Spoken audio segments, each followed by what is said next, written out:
Ng'ennaku z'omwezi 7 omwezi ogwa January omwaka guno, omulamuzi wa kkooti y'amagye Brigadier General Robert Freeman Mugabe yalagira munnamateeka Aaron Kiiza yeegatte mu kaguli omwali Dr. Kiiza Besigye ne munne Obedi Lutale ng'ono yali azze kubawolereza mu musango gw'okwagala okusekeeterera gavumenti n'okusangibwa n'emmundu mu mawanga g'ebweru omuli Kenya gye baggyibwa n'ewalala. Ono okuva mu mbeera kyaddirira Kiiza okukola omulamuzi ye kye yagamba nti yayisa mu kkooti gy'akulembera olugaayu ng'akaayuukira abasirikale abaali bamukugira okutuula ku mwanjo awaali watudde bannamateeka banne. Freeman Mugabe oluvannyuma abaali mu kkooti abaali balowooza nti byamannyo wenu kataba gwewo ekigwo mu kaseera mpaawo wekaaga nga Kiiza taweereddwa mukisa kwewozaako yamukaliga agende ekitalya akulunguleyo emyezi 9. This court finds the accused conduct in contempt of this court and finds Kiiza Aaron guilty of the offense. Bannamateeka ab'enjawulo okuva olwo batandikirawo kaweefube ow'okujulira mu kkooti ez'enjawulo okulaba nga munnaabwe afuna obwenkanya. Ordinarily even contempt of court.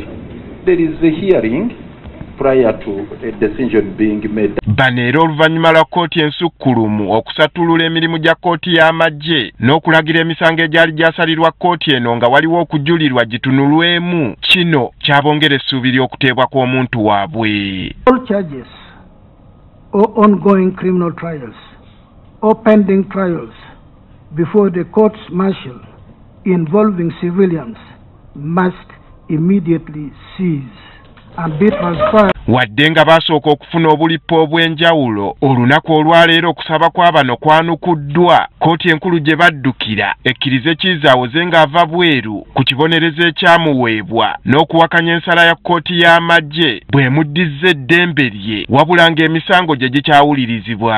Find that the applicant Kiiza Aaron qualifies for admission to bail pending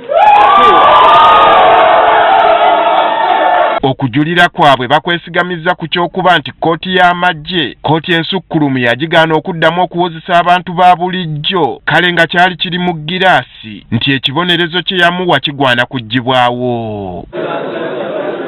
Ng'awa ensala ye gy'ayisizza mu muwandiisi wa kkooti eno Salamu Godfrey Ngoobi, omulamuzi wa kkooti enkulu Michael Lubu ategeezezza nti Kiiza ekitundu kyakoze kinene ku kibonerezo ekyali kimenya amateeka ekyamuweebwa kkooti y'amagye.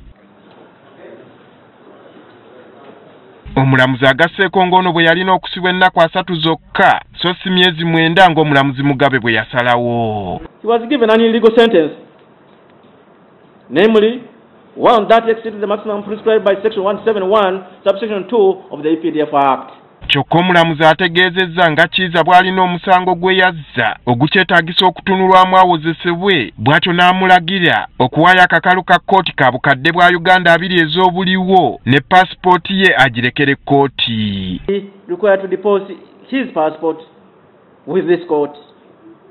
In the event he requires it for travel, an application to that effect will be made before this court. Babeewaddeyo okumweyimirira basabiddwa obukadde 5 ezitali za buliwo. The rejoinder is that these persons all enjoy a close personal relationship with him and are all in a position to compel him to attend court. Mu bukwakkulizo obulala Kiiza obumuweereddwa kuliko okweyanjula eri omuwandiisi wa kkooti eno buli bbalaza esooka mu mwezi ng'awakanya ekibonerezo eky'emyezi 9 kkooti y'amagye kye yamuwa.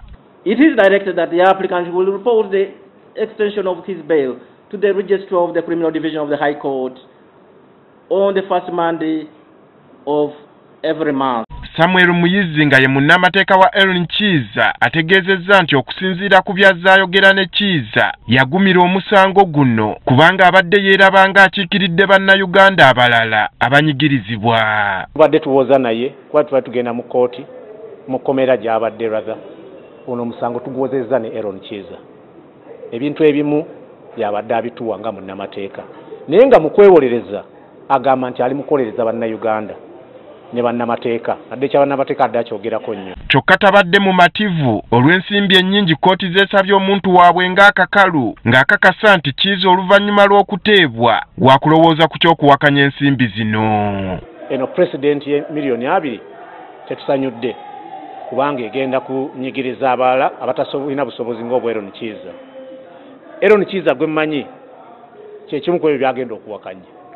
Wetuviiriddeyo nga Kizza tannayimbulwa nga bannamateeka ne mikwano gye bakyasala entotto kuwa gye bajja obukadde 2 obubasabiddwa.